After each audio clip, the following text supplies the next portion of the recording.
masih berada di Pekan UKM depan Barata. Ya. Ini ada jamur crispy loh teman-teman. Kak Ika bawa barang apa hari ini?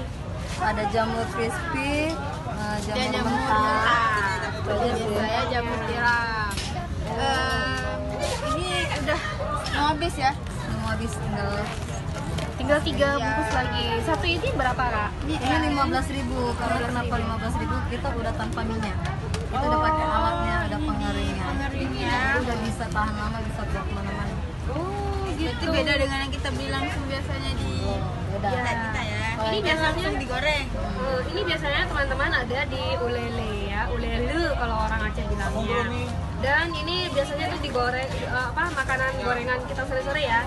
Tapi ini karena mau di packing dibawa kemana-mana, makanya dikeringkan seperti ini. Jadi Nah, minyaknya sudah tidak ada lagi ya. iya minyaknya sudah tidak ada lagi dan garing sekali teman-temannya nggak datang ke sini ya gitu bilangnya. Ya, itu memang kalau mau nyobain jamur crispy seminggu sekali kita ada di Pekan UKM di depan gedung Barata.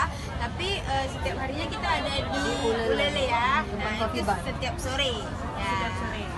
Ya, juga ada jamur yang mentah juga ada ya kan Ada di sana. tuh. Ya. Oke, teman-teman bisa lihat liputan kami di channel YouTube kami Cute dan informasi tentang jamur crispy queen dan manfaat-manfaat artikel segala macam tentang jamur ada di jamurcrispyqueen.com. Ya. Jangan lupa subscribe ya. Sampai jumpa. Ciao.